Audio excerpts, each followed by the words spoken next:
students, welcome you to this class. To the students of standard 10, I welcome you to this class. I hope you are all fine. Students, we have been studying about geography chapter number 4, agriculture. In the previous class, I have told you about the types of agriculture and the different important crops grown in different parts of India. In today's class, we are going to see about the agricultural reforms, the changes which were brought in the field of agriculture, due to which there was a growth in agriculture. Students, after the independence, when India got independence, there was a problem of food crops in India, because the reason were migrants from the Pakistan, a number of migrants settled in India, so there was a problem of food crops. And the second reason was that most of the agricultural fields, the fertile lands which were in India, went to the side of Pakistan. So because of this shifting of the agricultural lands, the fertile lands to Pakistan, and most of the migrants who came to India and settled in India, there was a lack of food crops, and resulted in the severe famine in the country after the new government was formed. And therefore the government of India, first time they included the 5-year the agriculture in the 5-year plan. The 5-year plan which government forms regarding different fields, and makes up proper plannings to do the things in the different fields. So that is 5-year plan. Whenever a new government is formed, the government first they makes the 5-year plan. So the newly formed government also made the 5-year plan, and agriculture was mainly included in this 5-year plan. So that was the inclusion of the 5-year agriculture in the 5-year plan, so that to bring the development in the field of agriculture. Different institutional and technical reforms brought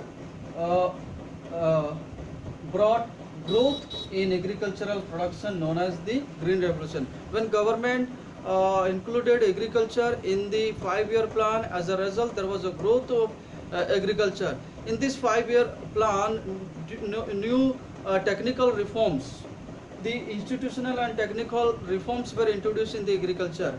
In institutional and technical reforms, there were a number of reforms, number of things included. For example, subsidies on electricity. These were the institutional reforms brought in the field of agriculture.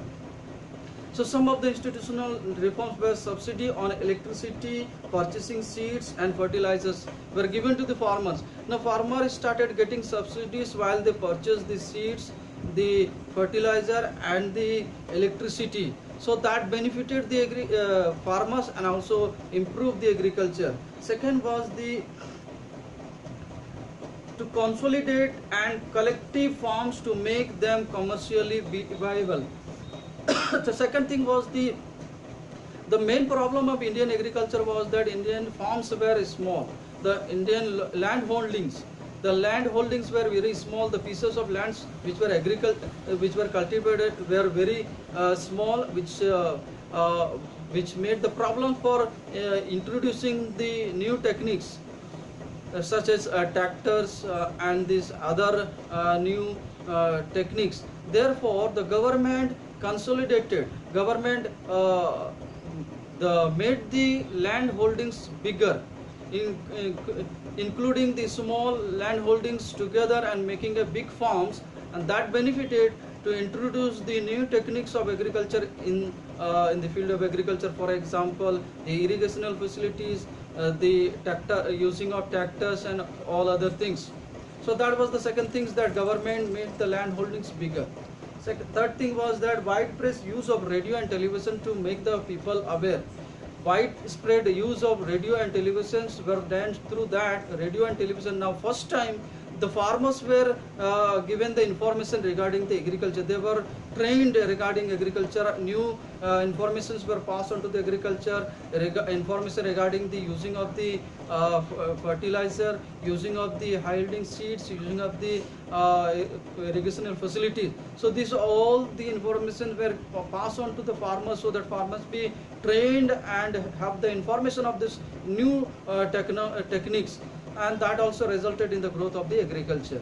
And the fourth number was the crop insurance was done. Government started doing the crop insurance now in case of the crops failure due to drought or flood. So in case of crop failures, the farmers were insured with minimum support. So they were given the insurance of their crops, so that in case of the failure of the crops, they may get their money returned. Next was the special weather bulletins were done. Special weather bulletins were done regarding this agriculture. So weather forecast were done so that the farmers will be informed about the rains and also other the natural calamities and natural weather phenomenon. So to inform the farmers and aware the farmers, the weather bulletins were also conducted time to time. That also benefited the farmers and also ultimately resulted in the growth of agriculture. Apart from this, there was an announcing of minimum support price. Announcement of the government of the minimum support price. So now let me tell you what is minimum support price. Minimum support price is that government announced that the crops that the farmers grow and sell into the market, that they will get a fixed amount of price, even if the market price increases or decreases, but they will get a fixed price. So there won't be any change in the fixed price. So that was the minimum support price. Even if the price of the crops fell in the market, decreased in the market, even then the farmers used to get the fixed price which was fixed for their crops. So that was the minimum support price government announced, and it encouraged the farmers and then it benefited the agriculture. Apart from that, the starting of the village village rural banking system, village banking system, and because of that it made the farmers easy to get the loans from the banks and use this money for the irrigational facilities, for buying the seeds and fertilizers and other instruments for agriculture. So the starting of the village or rural banking also helped the farmers to develop the agriculture. Apart from that, the Kisan credit card, the availability of the Kisan credit cards and all other facilities, the high HYV seed, introduction of HYV seeds and chemical fertilizers and other irrigational facilities. This all institutional as well as the technical reforms brought growth in the field of agriculture. And finally there was a growth in agriculture in between the 1960 to 1970, and which resulted in the green revolution, when there was a, because of this institutional, because of this the technical reforms, there was a huge growth development in the agricultural productions, and that is termed as green revolution, which we see in the year 1960 to 1970. At the same time, with the green revolution, there was a white revolution.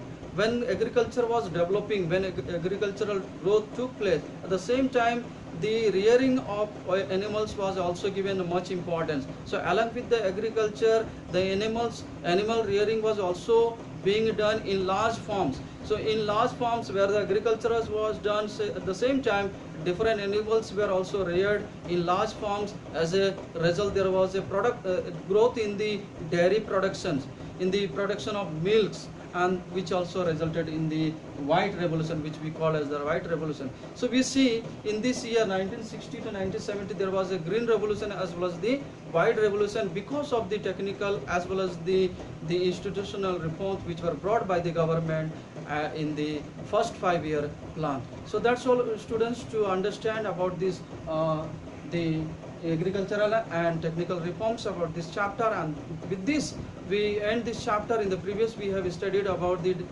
different types of farming practiced in different parts of India. We have seen the primitive subsistence farming, intensive subsistence farming, commercial farming, and all those things. We have also seen about the different the crops, the different farming methods, and also the major food crops grown in different parts of India. And also finally we have seen the technical and the institutional reforms which brought growth in the agriculture in India. So that's all for today. Thank you very much.